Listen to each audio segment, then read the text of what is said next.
안녕하십니까. 암호화폐 정보를 전달해드리는 닥터 비트맨입니다.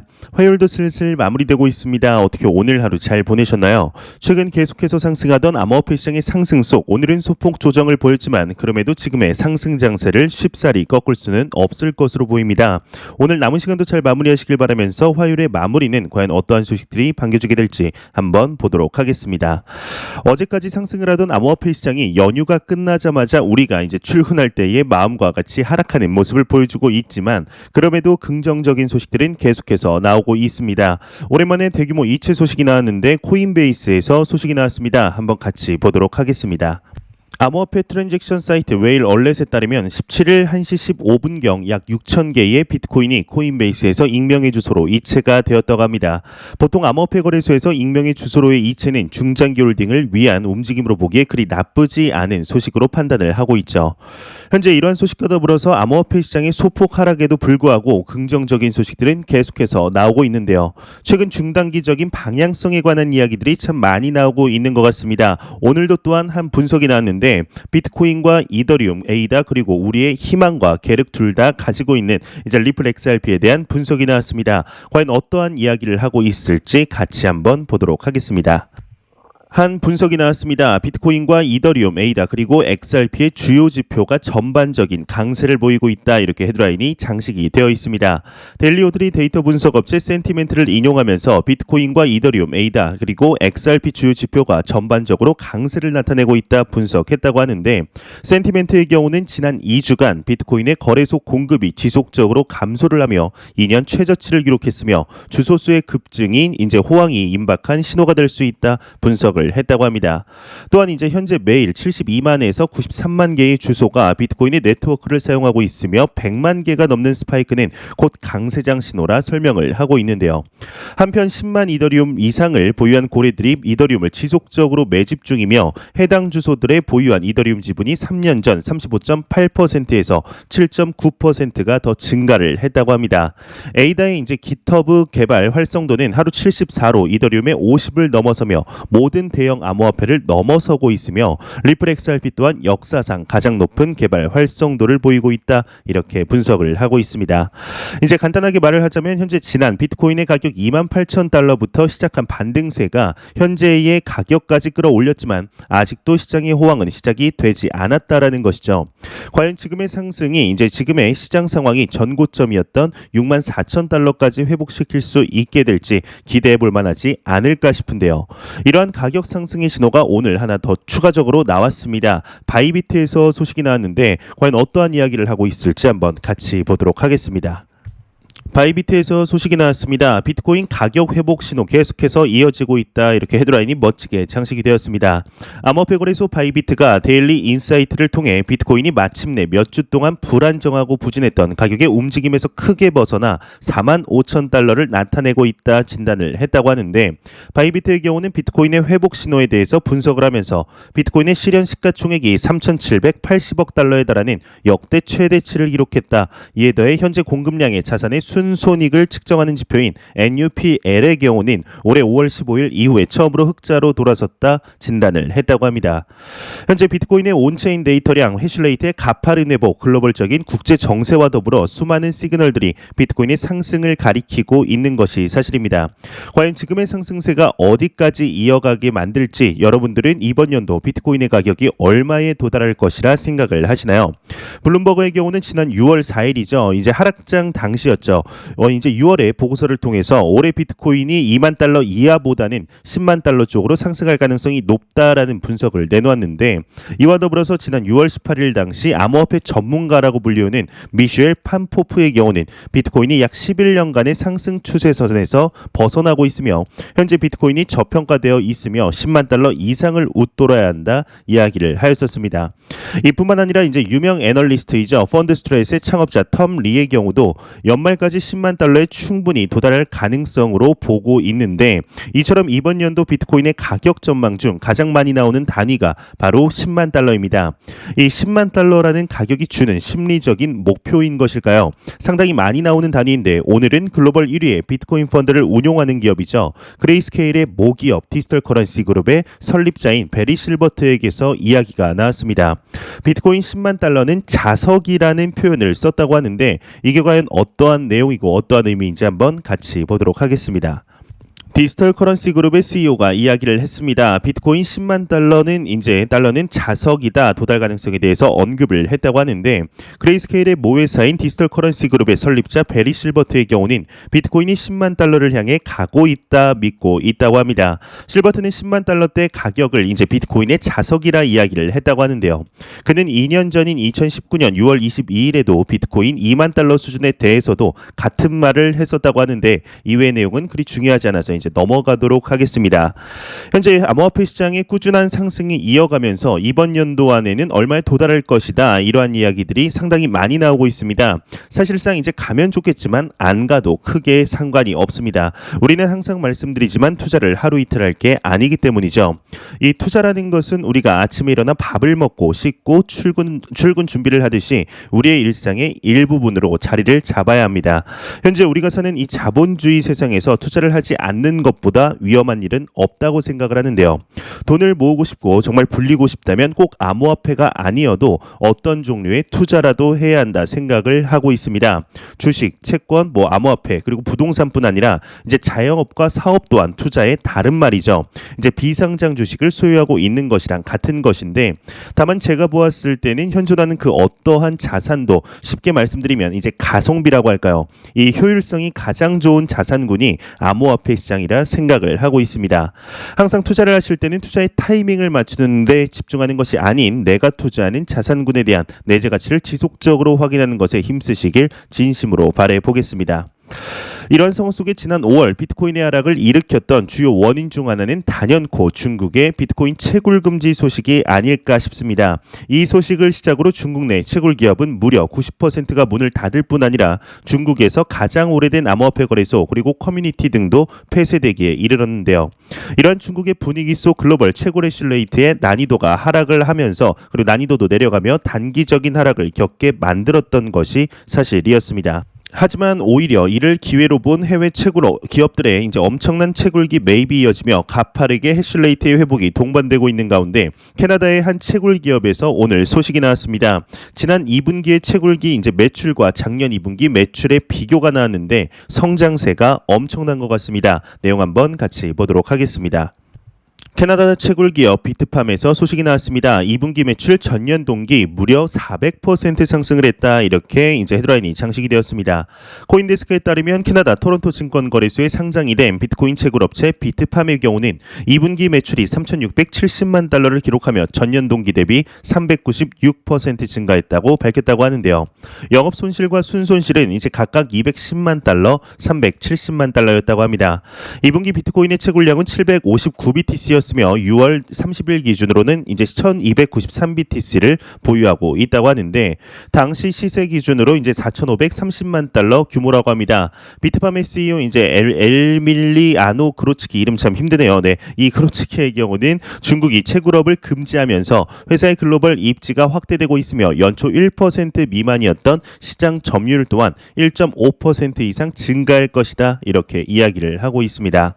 현재 중국의 경우는 비트코인에 대하여 말살 정책을 펼치고 있지만, 오히려 이제 해외 기업들은 덩실덩실 이제 춤을 추면서 반기고 있는 상황을 과연 중국이 어떻게 받아들이고 있을까요?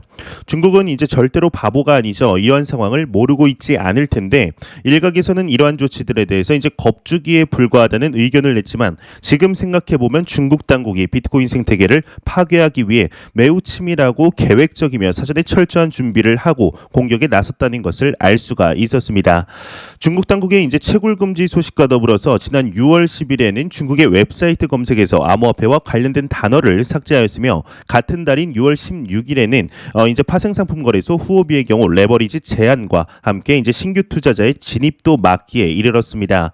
또한 얼마 지나지 않은 6월 21일에는 중국의 인민은행의 경우 가상화폐 거래를 위한 은행 창구를 폐쇄하고 소셜 네트워크의 계정도 차단을 했죠. 이러한 것들을 보았을 때 지금 생각해보면 사전에 철저한 준비된 이제 움직임이라 생각이 드는데, 하지만 중국의 이러한 바램들과는 다른 양상으로 흘러들어가고 있는 것이 사실입니다. 어찌 보면 중국만 이제 고립된 상태인 것이죠. 현재 엘살바도르의 비트코인 법정화폐 사건을 시작으로 수많은 국가들에서 비트코인을 자국 화폐로 사용하려는 움직임 속 비트코인을 법정화폐로 하는 또 다른 연합이 생길 가능성도 굉장히 농후한 상태입니다. 그러기에 현재 미국에서는 비트코인을 비롯한 암호화폐 시장을 제도권 안으로 들이기 위해서 노력하고 있는 상태이죠. 과연 앞으로 중국의 이러한 기조가 언제까지 지속이 되게 될지, 중국의 이러한 기조가 계속될수록 중국만 손해라는 것은 부정할 수 없는 사실인 것 같습니다. 이러한 상황 속에 이제 현재 글로벌적으로 암호화폐 시장을 제도권 안으로 들이기 위해 많은 노력들이 보이고 있는데, 오늘은 암호화폐 시장에서는 처음 보는 국가이지 않을까 싶습니다. 칠레의 한 국회의원에서 이제 소식이 나왔는데, 여태까지 칠레에서 비트코인이 화제가 되었던 것은 8년 전 이제 칠레 출신의 한 사업가가 비트코인에 투자를 하며 단 1달러라도 비트코인을 구매하라라고 외쳤던 것밖에 생각이 나질 않는데요.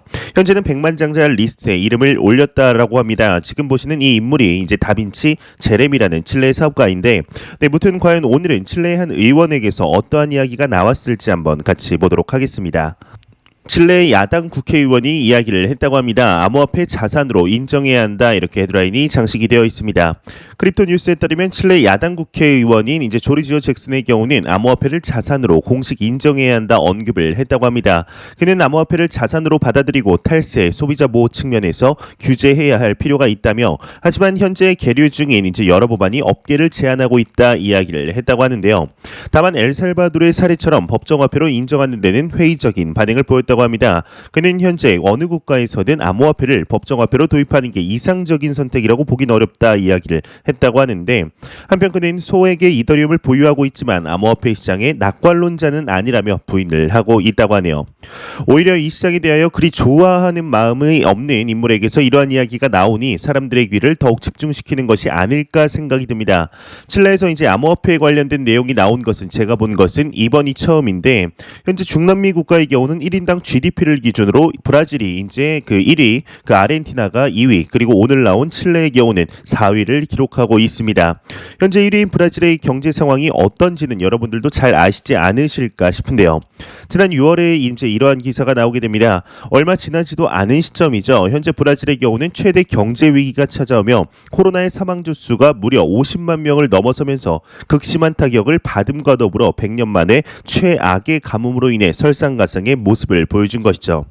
이러한 국가적 위기 속에 당연하게도 화폐의 가치가 하락을 하며 물가가 오르는 인플레이션 현상이 중남미를 덮친 것인데, 이러한 현상들은 지금 비트코인을 법정화폐로 지정하게 만들 뿐 아니라 이제 어떠한 방식으로든 암호화폐 시장을 끌어들여 국익을 도모하려는 것이죠.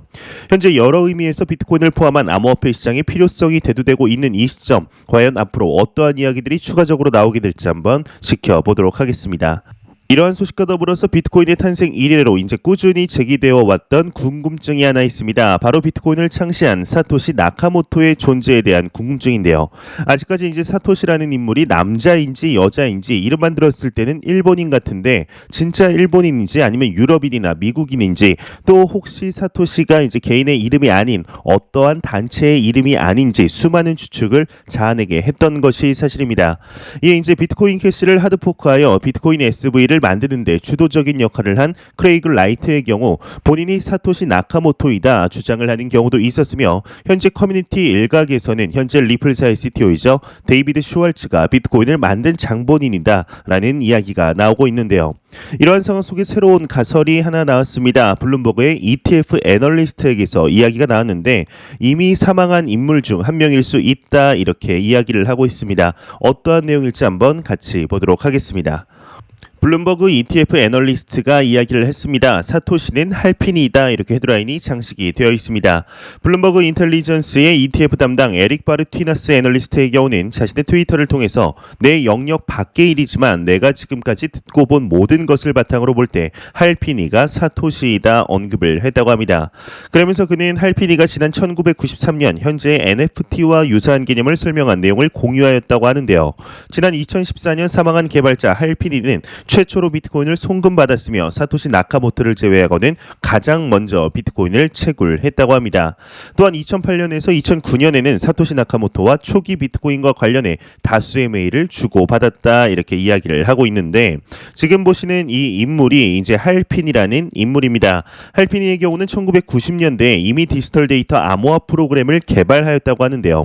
이 프로그램이 이제 결국 비트코인의 개발의 주요한 토대가 되었다고 합니다. 현재 사토시 나카모토의 정체에 관한 의문은 지속적으로 나오고 있습니다. 정말 개인적으로도 상당히 궁금한 인물인데, 만약 정체가 밝혀진다면 전 세계에 이목이 집중시킬 만한 소식임에는 틀림이 없는 사실이죠. 현재까지 이제 수많은 사토시들이 내가 사토시라며 주장하고 있는 상황 속 과연 진짜 사토시는 누구일지, 아니면 정말 이미 사망한 인물 중 한 명일지 한번 지켜보도록 하겠습니다. 안 보고 가면 섭섭하겠죠. 마지막 크립토 공포 탐욕 지수입니다. 가격의 소폭 조정에도 불구하고 전날과 다르지 않는 모습을 보이고 있습니다. 72포인트를 기록하며 탐욕 단계를 유지하고 있는데요. 이 지수는 0이면 공포, 100이면 낙관을 의미하게 됩니다. 현재 지속적으로 계속해서 암호화폐 시장의 분위기가 강세를 보이고 있는 상황 속 많은 분들이 다시금 이 시장에 대하여 투자를 재개하시는 모습을 확인할 수가 있는 것 같습니다. 하지만 아직까지도 투자를 그저 도박과 비슷한 경계선상에 두시고 가격 맞추기 식의 게임, 그리고 한몫 챙겨서 나갈 수단 정도로 보시는 투자자분들이 꽤나 많으신 것 같습니다. 이 투자라는 것은 절대로 이제 게임이 아니며 새로운 카지노장이 아닙니다. 우리가 사는 이 자본주의 세상에서 살아가려면 여러분들이 밥을 먹어야 살아갈 수 있듯 투자 또한 지속이 되어야 경제적 궁핍에서 벗어날 수가 있습니다. 이 투자라는 것은 절대로 단기간 목돈 만들려는 것이 아니며 경제적으로 자유를 얻기 위해 시행되어져야 이제 하는 것이며, 그러기 위해서는 절대로 샀다 팔았다 하며 타이밍을 맞추려는 방식으로 진행이 되면 나중에 금액이 커졌을 때 절대로 투자를 지속할 수가 없는 것이 사실입니다. 항상 시장을 이제 길게 보시고 짧은 기간이 아닌 긴 시각으로 시장에 투자하시길 진심으로 바래 보겠습니다. 같은 자금이어도 투자를 한 사람과 하지 않은 사람 간의 차이는 상상 이상으로 벌어지게 되어 있습니다. 이 말을 바꾸어 말하면 이제 자산을 소유한 자와 소유하지 않은 자로 이해하시면 되는데요. 이는 자본주의의 기본 원리이며, 자산을 소유하지 않은 채로 현금만 가지고 있다면 인플레이션으로 인해서 매년 마이너스를 보고 있다는 것 잊지 않으셨으면 좋겠습니다. 네, 마지막으로 코인 마켓캡에서 메이저 탑10 코인들 전반적으로 살펴보고 마무리하도록 하겠습니다. 메이저 탑10 코인들 한번 보도록 하겠습니다. 시가총액 1위의 비트코인의 경우는 지금 전날 대비 3.14% 하락, 일주일 전 대비해서는 0.29% 상승한 5,400만 원대, 이더리움의 경우는 지금 3.63% 하락, 그리고 일주일 전 대비 0.88% 상승한 370만 원대를 보여주고 있습니다. 지금 시가총액 5위의 이제 테더의 경우는 환율이죠. 환율이 굉장히 많이 올랐습니다. 1,177원대, 전날 대비 거의 한 6원 정도 오른 모습을 보여주고 있고, 시가총액 6위의 리플 XRP의 경우는 이제 하루 전 전날 대비해선 10% 하락, 대신에 일주일 전 대비해선 42.28% 상승한 1,367원대를 보여주고 있습니다. 비트코인의 도미넌스는 43.6%, 이더리움의 도미넌스는 18.7%로 암호화폐 시장이 매우 강력한 비트코인과 이더리움의 시가총액 점유율을 볼 수가 있겠습니다. 제가 준비한 소식은 여기까지입니다. 영상이 도움이 되셨다면 구독과 좋아요, 그리고 광고 한 편만 처음부터 끝까지 시청해 주시기 바랍니다. 이 채널은 오직 광고 수익으로 운영이 되게 됩니다. 항상 영상 시청해 주시는 시청자분들, 구독자분들 너무나 감사합니다. 저는 더욱더 도움이 되는 영상으로 내일 아침에 찾아뵙도록 하겠습니다. 지금까지 닥터 비트맨이었습니다. 감사합니다.